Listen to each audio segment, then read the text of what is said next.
નિર્ણયનગરની next public school દ્વારા કાર્નિવલનું આયોજન કરવામાં આવ્યું। અયોધ્યામાં શ્રી રામ જન્મભૂમિ, G20, બેટી બચાવો બેટી પઢાઓ, સ્વચ્છતા અભિયાન જેવા અનેક વિષયો પર 2000થી વધુ વિદ્યાર્થીઓ દ્વારા 164 પ્રોજેક્ટ્સ તૈયાર કરાયા।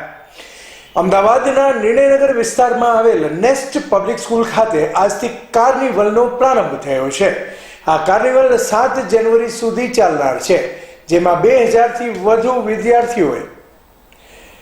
શ્રી રામ જન્મભૂમિ, G20, સ્વચ્છતા અભિયાન, બેટી બચાવો બેટી પઢાઓ અને આઝાદી કા અમૃત મહોત્સવ અંતર્ગત 164 પ્રોજેક્ટ્સ તૈયાર કર્યા છે। અહેવાલ Ashwin Limbasiya, campus director of DP campus. આજે રામ મંદિર જન્મભૂમિનો નિર્માણનો પ્રસંગ છે અને એનું સફળ આયોજન થાય અને સફળતા મળે એ માટે માનનીય વડાપ્રધાન શ્રી તેમજ ગૃહમંત્રી અમિતભાઈ શાહ સાહેબ, આ બધાથી લઈને આખો દેશ અત્યારે આ કાર્યક્રમ સાથે જોડાયો છે। એટલે સ્કૂલે પણ આ કાર્યક્રમની સફળતા માટે રામ મંદિરના નિર્માણને ધ્યાનમાં રાખીને ભારતના ભવ્ય ઇતિહાસની ઝાંખી કરાવતા 164 પ્રોજેક્ટ તૈયાર કર્યા,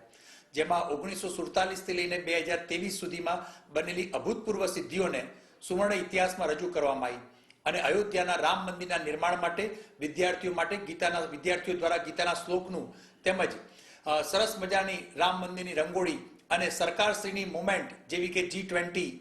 સ્વચ્છ ભારત અભિયાન,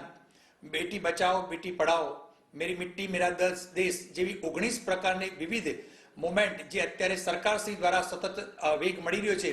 એ મુવમેન્ટને વધારે વેગ આપવા માટે આ કાર્નિવલમાં ભવ્ય આયોજન કરવામાં આવ્યું છે। આ કાર્નિવલ એ દેશની સંસ્કૃતિના ભવ્ય વારસાની જાળવણી કરતા બાળકોને શીખવાડશે અને ભારત દેશને રામ મંદિરના નિર્માણમાં જે પ્રકારે અભૂતપૂર્વ જે પ્રોજેક્ટો જે આગળ ભૂતકાળમાં જે ઘટનાઓ બની છે એ ઘટનાઓથી પણ લોકો વાકેફ થશે અને ફરીથી આવા ભારત દેશમાં રામ રાજ્યની સ્થાપના થાય